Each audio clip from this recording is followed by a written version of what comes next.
Tere! Mina olen Juhan Koppel, Rakett69 teadustoimetaja ja näitan teile, kuidas ehitada puldiauto valgusabil juhitavaks. Mul on laual selline roomiktraktor ning see traktor on juhitav kahe mootori abil. Kui üks mootor töötab, siis liigub üks roomik edasi ning kui teine mootor töötab, siis läheb teine roomik edasi. Juhtimine siis käib sedasi, et kui üks mootor keerab, läheb traktor ühele poole, teine roomik pöörab seda teisele poole ning kui mõlemad roomikud korraga käivituvad, sõidab see masin otse edasi. Kuid kuidas ehitada üks puldiauto valgusega juhitavaks? Tavaliselt juhitakse ju selliseid asju raadio teel. Lahendus on lihtne. Ma pean kasutama laual olevaid fototakisteid. Need on sellised seadmed, mille takistus sõltub sellest, kui palju siia valgust peale paistab. Ja et eelteadmisi liiga palju vaja ei oleks, siis on toodud ka mootori juhtimise skeem. Siin on näha fototakisti, transistor ning üks muudetav takisti selleks, et reguleerida selle seadme tundlikkust. Lisaks on siin skeemil toodud patarei, mis on olemas puldiauto enda küljes ning mootor, mis on samuti juba paigaldatud. Mul jääb üle lisada ainult 3 komponenti. Need komponendid on varem mainitud fototakisti, MOSFET transistor, kohe selgitan, mis see teeb, ning potentsiomeeter ehk siis muudetav takisti. Transistor on selline komponent, mis võimaldab meil väikese signaaliga lülitada suuremat voolu. Ehk siis võib öelda, et tegemist on lülitiga. Siin skeemil on transistor toodud sellise sümboliga ning siin on märgid G, D ja S. Need tähendavad siis inglise keeles gate, drain ja source. Eesti keeles on need siis pais, läte ja neel. Kuid meil ei ole vaja seda kõike teada, sest teisel skeemil on toodud seesama sümbol ning näidatud, milline jalg selle transistori küljes tähendab mida. Ehk siis see ülesanne ei ole mitte elektroonikateadmiste peale, vaid puhtalt loogika ülesanne. Üks asi, millega arvestada, on see, et kui me hakkame seda robotit valgusega juhtima, siis meil on vaja seda robotit võimalikult kaugelt saada juhtida. Kui need andurid on väga lähestikku koos, on meil raske sihtida ühte või teist ja seega oleks see robot üsna juhitamatu. Seetõttu oleks meil mõistlik panna need andurid võimalikult kaugele üksteisest, et me saaksime valgusvihuga pihta kas ühele või teisele või siis soovi korral mõlemale. Ja seega kinnitangi need samad fototakistid siia prototüübi plaadile. Selleks surun komponendi lihtsalt siia aukudesse ning elektriühendus ongi juba tehtud. Ka selle prototüübi plaadi skeem on siin infomaterjalis olemas ja siit võib näha, et selles tihedas ruudustikus on need alad niimoodi püsti ühendatud 5 kaupa ning äärtes on pikad siinid, kus on horisontaalselt ühendused tehtud. Nüüd, kui fototakistid on paigas, lisame siia järgmised elemendid, näiteks transistori. Transistoril peab olema pais, mis on skeemil tähisega G, ühendatud kokku selle fototakist ühe jalaga. Siit skeemilt vaatame, et klemm G on selle fototakisti vasakpoolseim klemm. Seega panen transistori siia äärde niimoodi, et selle vasakpoolseim klemm on ühendatud fototakisti jalaga kokku. Järgmisena lisan muudetava takisti. Selle abil saame muuta süsteemi tundlikkust. Panen selle siia paika. Hetkel ei ole oluline, kuhu ma selle panen, sest täiendavate ühenduste tegemiseks saan ma kasutada siin karbis olevaid traadijuppe. Skeem näeb ette, et selle muudetava takisti üks jalg on ühendatud transistoriga. Seega võtan siit ühe traadi ning ühendan selle sama klemmiga, kuhu enne ühendasin ka transistori, selle muudetava takist ühe jala, mis siin ääres on. Ja nüüd tänu sellele valgele traadijupile on ühendatud fototakist jalg ning muudetava takisti üks klemm. Teen ära ka teised ühendused nende samade traatide abil. Transistori terminal S tuleb ühendada meil skeemi järgi patarei miinusega. Kasutan selleks neid pikkasid liistusid, mis siin ääres on. Ühendan selle transistori jala S ära miinuslatiga, milleks kasutame seda pikka horisontaalriba siin all. Siin on ka väike miinus juures, mis tähistab seda, et seda võiks kasutada miinusena. Selle sama latiga olen ära ühendanud ka muudetava takisti ning vaid mõned ühendused on veel jäänud teha. Ja nüüd, kui komponendid on paigas, ühendame ära ka toite.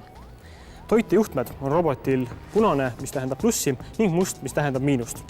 Punase ühendame siia ülemisele latile, mille võtame pluss terminaliks ning musta ühendame selle alumise latile, mille võtsime enne miinusterminaliks.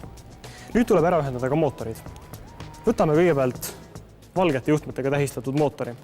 mootor on selline seade, mida võib ühendada kahte pidi. Sellest, kumba pidi see ühendatud on, sõltub see, mis pidi mootor ringi käib. Seega peame katsetama, kas need mootorijuhtmed said õigesti, aga võime selle praegu suvaliselt ära ühendada, kartmata, et midagi juhtub. Mootori üks klemm peab olema ühendatud toite plusspoolega ning see mootori teine juhe läheb transistori D-terminali ehk siis neelu. Ja nüüd, kui kõik ühendused on tehtud ning üle kontrollitud, lülitan roboti akust sisse. Hetkel ei toimu midagi, kuid seda sellepärast, et me pole reguleerinud seda muudetavat takistit. Kui me muudetava takisti väärtuse keerame suuremaks, hakkab see robot liikuma ning kui keerame selle väiksemaks, jääb selle seisma. Miks nii on? Sellepärast, et see transistori jalg G ehk siis pais vajab teatud pinget selleks, et töötada. Ühelt poolt on see jalg ühendatud patarei plusspoolega ja see käivitaks transistori, see läheb läbi fototakisti. Teiselt poolt on see aga ühendatud patarei miinuspoolega läbi muudetava takisti. Mida väiksem on muudetava takisti väärtus, seda tugevamini on transistori juhtimise klemm tõmmatud miinusklemmi poole ja seetõttu see ei juhi elektrit, see transistor. Kuid kui me muudame takisti väärtuse suuremaks ning näitame peale valgust, liigub rohkem pinget siit plusspoolelt transistorini ning seetõttu transistor käivitab. Ehk siis see, kas robot töötab või mitte, sõltub nende kahe takisti väärtuse suhtest. Ja me peame valima sellele muudetavale takistile sellise väärtuse, et kui me robotile valgust peale ei näita, siis on see paigal, kuid kui me siia taskuloomiga peale näitame, hakkab robot liikuma. Juba näeme, et see roomik liikus tagurpidi. Selleks, et sõiduk nüüd õiget pidi liiguks, keeran lihtsalt mootori klemmid teistpidi. Võtan need mõlemad ära ning ühendan kinni tagurpidi. Nii. Proovime, kas läks tööle. Ja tõepoolest, taskuloomiga näidates hakkab üks roomik sõitma edasi.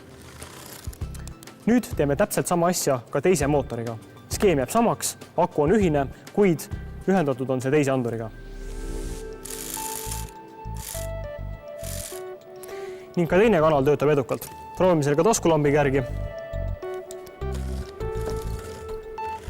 Taaskord on juhtunud nii, et mootor sõidab vale pidi, keeran selle klemmid lihtsalt teistpidi. Ehk siis see klemm, mis enne oli ühendatud plussiga, läheb nüüd transistori külge ning transistori küljes olnud klemm läheb plussklemmiga ühendusse. Proovime uuesti.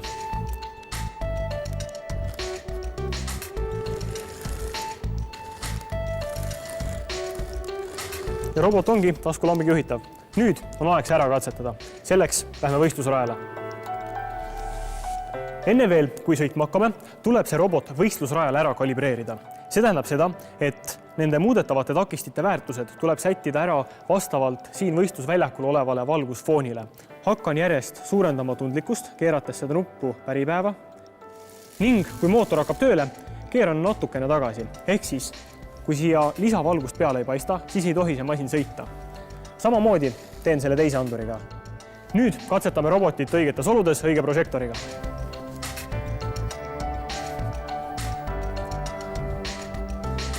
Võistluse ajal ei ole valgusallikaks enam mitte väike taskulamp, vaid suur stuudioprožektor.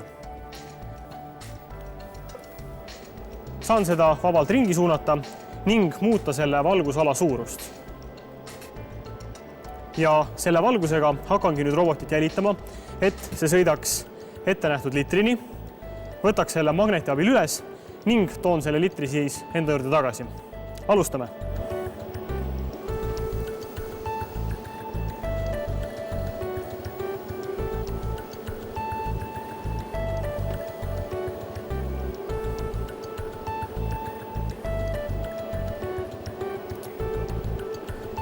Muudan seda avasuurust selliselt, et oleks robotit hea sihtida ning suuna muutmiseks ongi vaja pihta saada korraga ainult ühele andurile.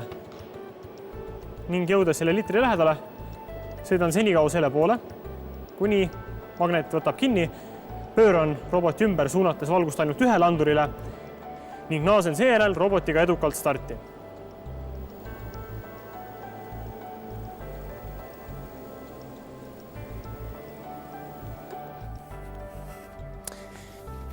Finaalipääs on olemas ja täpselt nii lihtne ongi ehitada ise valguse abil juhitavat robotit.